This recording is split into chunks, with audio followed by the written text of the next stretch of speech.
तो देखिए, middle east में अमेरिकी सैन्य ठिकानों पर हमले को लेकर ईरान कैसे घिरा है। हिजबुल्लाह और हमास को लगातार मदद भेज रहा ईरान। दोनों को ईरान की तरफ से हर साल करोड़ों रुपए दिए जाते हैं। अमेरिकी मीडिया की रिपोर्ट के मुताबिक ईरान हर साल हिजबुल्लाह को $700 मिलियन यानी कि 58 अरब रुपए और हमास को हर साल 8 अरब रुपए देता है।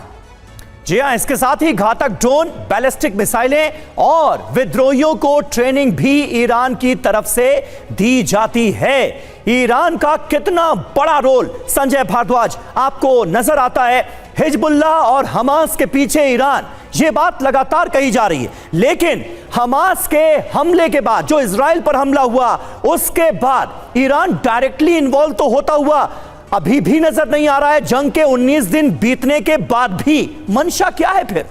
देखिए, ये बात मान के चलिए कि सेकेंड वर्ल्ड वॉर के बाद में anti American sentiments middle east में है जी, और उसको ज़्यादातर जो रिप्रेजेंट किया है वो ईरान ने किया है। ठीक है, और फिलिस्तीन के इशू को ईरान कॉइन करता है, सेंटीमेंट उसको अपने साथ अरबियन वर्ल्ड का लेता है। ये बात आप मान के चलिए कि ईरान निश्चित रूप से हमास को, जो भी एंटी अमेरिकन और एंटी इजराइल कैंप्स हैं, उसको समर्थन देता है।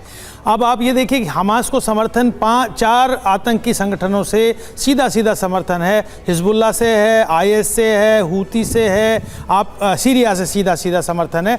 ये तो हो गया भीतरी मिडिल ईस्ट का, लेकिन आप ये भी देखिए कि मिडिल ईस्ट के बाहर भी इनको समर्थन मिलता रहा है। हिस्टोरिकली यूएसएसआर फिलिस्तीन के साथ खड़ा हुआ था। आज की जो परिस्थिति में भी रशिया और कहीं ना कहीं चाइना जो है वो भी ईरान के साथ में डायरेक्टली इनडायरेक्टली खड़ा हुआ है। तो आप मान के चलिए कि ईरान को एक अपॉर्चुनिटी है कि अपने आप को मिडिल ईस्ट में एक लीडर साबित करे और हमास के पीछे खड़ा रहे, प्रत्यक्ष रूप से नहीं तो अप्रत्यक्ष रूप से, जब तक पॉसिबल है अप्रत्यक्ष रूप से, क्योंकि ये हमला जो है, ये हमास का हमला जो है वो आतंकी हमला है। तो ईरान सीधा सीधा उसको सपोर्ट नहीं कर रहा, लेकिन उसके पीछे निश्चित रूप से ठीक बात है। लेकिन कमांडर सरदाना, अब इजराइल की स्ट्रैटेजी होगी क्या? अमेरिका इजराइल के साथ है, लेकिन हमास के खात्मे की बात की गई है। यह खात्मा कैसे मुमकिन होगा 23 लाख लोगों की मौजूदगी के होते?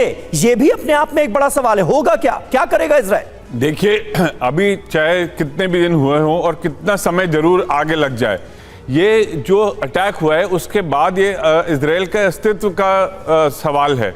तो मुझे लगता है जब तक ये खत्म नहीं कर देंगे, ये 500 किलोमीटर की सुरंगें जो बनी हुई हैं, ये जब तक ये कबर नहीं बन जाएंगी, इजराइल नहीं रुकने वाला है।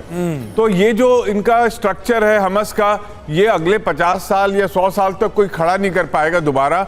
मेरा ये मानना है जब तक ये खत्म नहीं होता, ये ऑपरेशन चलता ही रहेगा और इजराइल इसमें सक्सेसफुल होगा। ये ऑपरेशन लंबा चलेगा, कुल मिलाकर इसके आसार नजर आते हैं। और वैसे भी एक फॉर्मूला इजराइल की तरफ से दिया जा रहा है कि इन तमाम लोगों को मिस्र के मरुस्थल में एक टेंट सिटी बनाई जाए और वहां पर शिफ्ट कर दिया जाए और पूरी तरह से फिर गाजा पट्टी में जो हमास की जड़ें हैं उनका समूल नाश कर दिया जाए।